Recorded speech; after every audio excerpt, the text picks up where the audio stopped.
Welcome back to the next installment of our home brew guide. This time, we're going to show you how to brew a pour over through what's called a V60.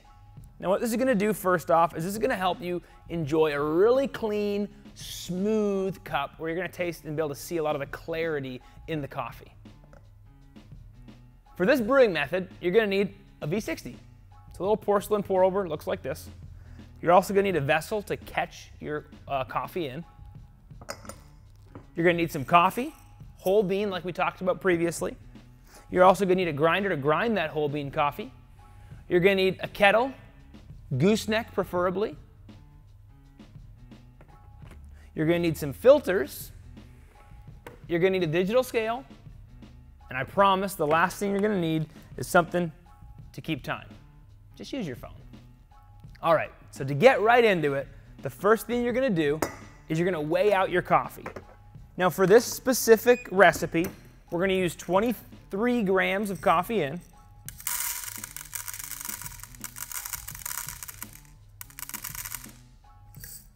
And for your extraction, you're going to take 300 grams of coffee out.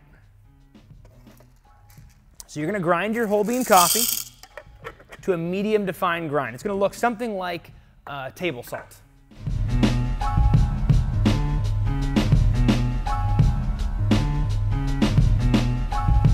All right, so your coffee is finished grinding. You're now going to take your filter, you're going to put it in, your V60,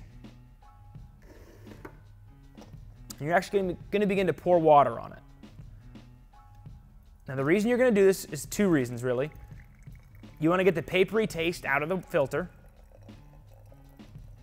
and you also want to make sure that you've wet the filter totally so that when the coffee is extracted, it doesn't channel to one side. What that'll do is it'll over-extract one part of your bloom and it'll under-extract another part. So in order to get an even extraction, we're going to wet the filter. We're going to get everything on our scale now. We're going to tare our scale, meaning we put it to 0. We're going to pour our coffee in.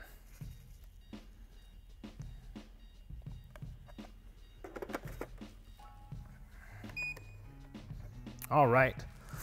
So we're going to pour 69 grams of water in to start. What this is going to be, it's going to be 3 times your starting coffee weight. You hit your timer start at the same time.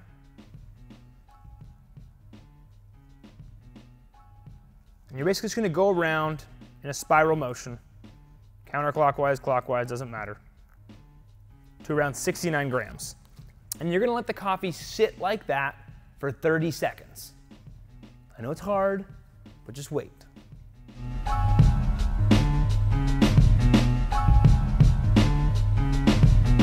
Perfect. So you've waited the 30 seconds. You're now going to take your water again, and you're going to do exactly what you did before. You're going to pour from the inside out, going around in a spiral motion, all the way to the edge. When you get to the edge, start that pour again in the middle.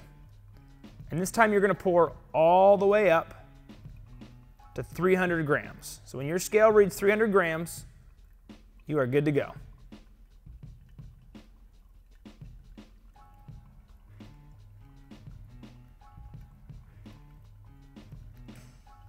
Perfect. At this point, you're going to let the coffee up in the top chamber, the V60, drop down into your vessel, and then you're going to get to enjoy it. For this particular recipe, we're shooting for 2 minutes and 15 seconds to 2 minutes and 30 seconds of a total brew time. Now, if you're way too long, in other words, if you're pulling 2:45, 3 minutes, your coffee's too fine. So simply go back to your grinder, make it a little bit coarser. And what it's going to do, it's going to create less surface area for the water to go through. It'll make your time quicker. The same is to be said, or the opposite I should say, is to be said about if it's pulling too quick. If you got coffee going through in 2 minutes or 1:45, make your grind a little bit finer. It's going to create more surface area for the coffee or for the water to touch, and it's going to take longer to brew. Simple as can be. So when your coffee's finished pulling through, simply take that filter, throw it in the garbage, take off your V60, and enjoy.